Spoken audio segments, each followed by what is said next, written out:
Function of ecosystem को समझना है तो पहले इकोसिस्टम जानना पड़ेगा कि ये होता क्या है और इसमें क्या क्या जो है फंक्शन चल रहे हैं। तो सबसे पहले देखिए ये पूरा एक इकोसिस्टम है जिसमें कि यहाँ पे सन है।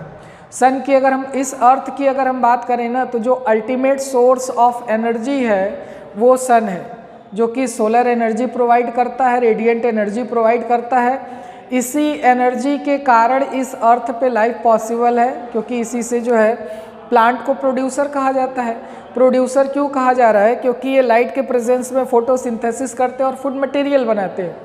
अब यहाँ से जो फूड मटेरियल है वो हार्बीवोर्स के पास जाता है, जो शाकाहारी जीव है, जैसे कि रैबिट हो गया, डियर हो गया।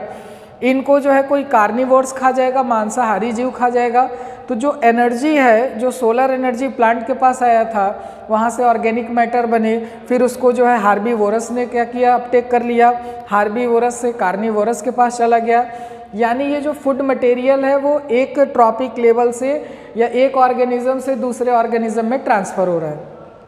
दूसरी तरफ देखेंगे तो इसमें ग्रासेस है, ग्रासेस भी प्रोड्यूसर में आएंगे।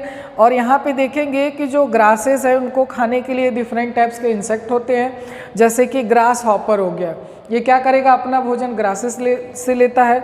और इस ग्रास हॉपर यानी इंसेक्ट को फ्रॉग खा जाएगा, फ्रॉग को स्नेक खा जाएगा।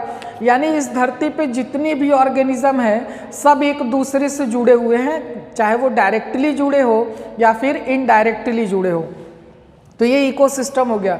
इकोसिस्टम में आपको दो कंपोनेंट मिलेंगे। कौन कौन से मिलेंगे? एबायोटिक कंपोनेंट यानी नॉन लिविंग कंपोनेंट, जैसे लाइट हो गया, सॉइल हो गए, वाटर हो गए, डिफरेंट टाइप्स के गैसेस हो गए।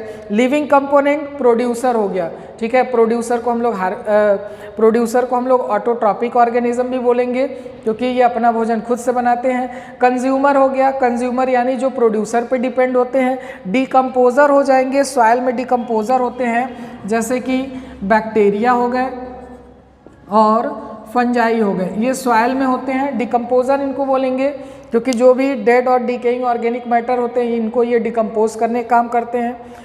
तो कंज्यूमर में हम देखेंगे कि उनको तीन पार्ट में बांटा गया। एक प्राइमरी कंज्यूमर होगा जिसमें कि रैबिट और डियर आएंगे, एक सेकेंडरी कंज्यूमर होगा और एक टर्शियरी कंज्यूमर होगा। टर्शियरी कंज्यूमर में लायन आएगा यहाँ पे। तो इकोसिस्टम में हम देख रहे हैं बहुत सारे फंक्शन चल रहे हैं। एक तो ये भोजन बनाया जा रहा है, उस भोजन को एक ऑर्गेनिज्म से दूसरे ऑर्गेनिज्म में ट्रांसफ़र किया जा रहा है। तो यहाँ पे देखिए सबसे पहले फंक्शन ऑफ इकोसिस्टम को हम डिफाइन कैसे करेंगे।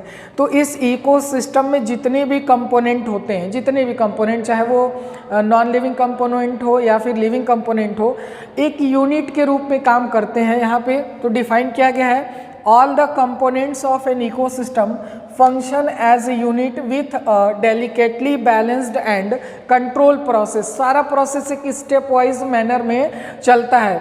तो इसमें देखा गया है कि मेनली जो है 4 फंक्शंस होते हैं इकोसिस्टम में, जो कि ये चलते रहते हैं। पहला हो गया प्रोडक्टिविटी, प्रोड्यूस करना, प्रोडक्ट को बनाना। दूसरा हो गया डिकम्पोजिशन, जो भी डेड और डिकेइंग ऑर्गेनिक मैटर होंगे उनको डिकम्पोज करना। तीसरा हो जाएगा एनर्जी फ्लो, यानी एनर्जी जो है एक जगह से आ रहा है दूसरी जगह ट्रांसफ़र हो रहा है, फिर वहाँ से कहीं और ट्रांसफ़र हो रहा है। जैसे यहीं पे देख लीजिए एनर्जी फ्लो में क्या हो रहा है कि एनर्जी सन से आया, प्रोड्यूसर के पास गया, फिर प्रोड्यूसर से एनर्जी किसी फॉर्म में जो है हार्बीवोरस के पास गया, फिर यहाँ से कार्निवोरस, यानी ये एनर्जी क्या कर रहा है? फ्लो कर रहा है फ्रॉम वन ऑर्गेनिज्म या one trophic level to other trophic level. और लास्ट में है यहाँ पे न्यूट्रिएंट साइकिल। तो यहाँ पे देखा गया कि 4 मेन फंक्शन है इकोसिस्टम के: प्रोडक्टिविटी, डिकम्पोजिशन, एनर्जी फ्लो और न्यूट्रिएंट साइकिल। अब इसमें हम लोग क्या करेंगे, देखिए क्योंकि ना ये टॉपिक थोड़ा सा बड़ा है, ब्रॉड है, तो अगर एक वीडियो में ये सारा टॉपिक डिस्क्राइब करेंगे तो काफ़ी लंबा वीडियो हो जाएगा।